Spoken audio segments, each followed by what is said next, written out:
Sirens rang out over the Iraqi capital on Wednesday night. It's not clear who was behind the rocket attack in the Green Zone, a high-security enclave where the U.S. Embassy is located. There were no casualties, but it's a sign that some are still seeking revenge for the killing of Iranian General Qasem Soleimani. Earlier, the U.S. president announced non-military action it would take against Tehran.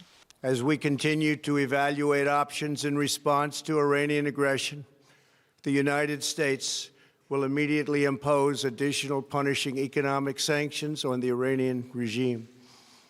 These powerful sanctions will remain until Iran changes its behavior.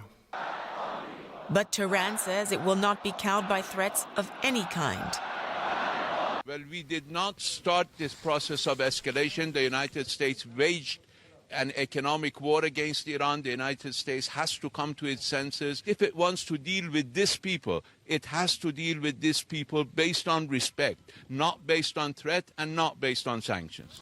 I want to thank you, and God bless America. Thank you very much. Thank you. Thank you. Donald Trump says Iran has stood down from the conflict. It appears that for the president, this tense chapter is closed. But is it also closed for their archenemy? And for some analysis, I'm joined by Rachel Rizzo. She's at the think tank, the Bosch Foundation, as well as Iraqi journalist Amir Mousavi is with me in the studio. Welcome to both of you. Amir, if we may start with you. As we heard, Donald Trump says that Iran is standing down, backing down. Is that how this is being viewed in the region? I think the signal went from Iran towards the United States in two directions. First, we are not interested in directing war with the United States, and that is our reaction for killing Soleimani. But at the same time, they keep their capability active for the next part of discussion, maybe. Even if they going to go to the discussion with the United States about possible solution for all this conflict. And Richard, turning to you, as we heard, Donald Trump didn't talk about military action in this statement, eagerly awaited statement, but he did talk about sanctions and putting Iran under maximum pressure till it changes its behavior. So what is the message there?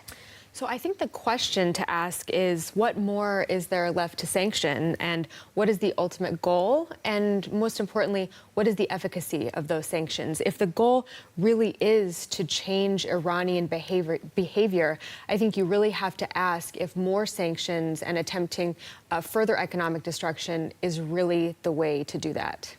And I mean, we know that Iran is already crippled by U.S. sanctions, and we heard in our report the Iranian foreign minister talk about treat the people of Iran with respect, not with threats and sanctions. So if more sanctions are put on, how damaging is this going to be for Iran? I think these sanctions, as we said, is already got the maximum level against Iran. But I think the European could make a good job in this question when it comes to discussion with Iran, not because of the sanctions, but maybe rewards.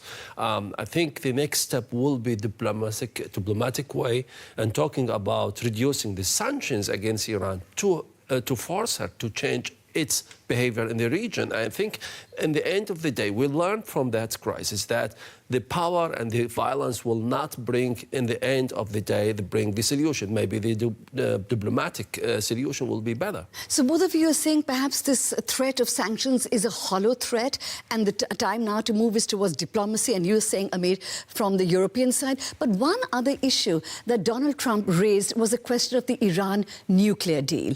And he once again urged the other signatories to this deal, from which the U.S. has withdrawn, to actually also abandon this, what is called the Joint Comprehensive Plan of Action, JCPOA. What do you think about that, Rachel?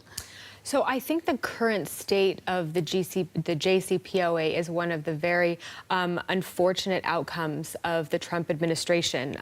You know, the Europeans have been trying to hold this deal together It wasn't perfect. It was never perfect, but it was better than nothing. And so trying to hold this deal together after the U.S. pulled out is a really tough spot to be in. And so I think after this latest move, the Europeans might not even have to listen to that call. Trump might have put the final nail in the coffin himself. And Amir, what are your thoughts on this? Well, I think in the end of the day, we saw that the Iranian, for example, Street, get more unification. I talked with some people against the Iranian regime living abroad in Europe. They say, we are, of course, against Iran regime, but that's what's happened there. It is a national thing. And I think through that, I would say it's a wrong reaction from the United States.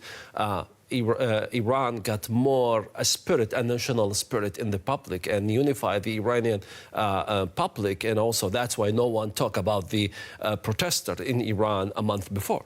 Absolutely. Rachel, and a final question to you. There were protests in both Iraq and Iran before this targeted assassination of General Soleimani. There's some people who describe this, the U.S. policy of this targeted killing, as an own goal. Because as we heard from Amir, it has got more support now for the Iranian regime. The presence of U.S. troops in Iraq has been called into doubt, and Iran feels it can go ahead with its nuclear program without any restrictions. Yeah, and this is interesting. It's interesting you say this, because a lot of people in the U.S. are calling this a win. But I think this is what Trump is really good at. He's good at creating conflict, taking the U.S. to the brink, and if things de-escalate, taking credit for it himself and calling it a win. So I think we'll have to really wait and see what happens next year. Absolutely. I think we just have to see how this plays out. Meanwhile, Rachel Rizzo, an American analyst, as well as Amir Musavi, a journalist from the Middle East, thank you both very much for your analysis.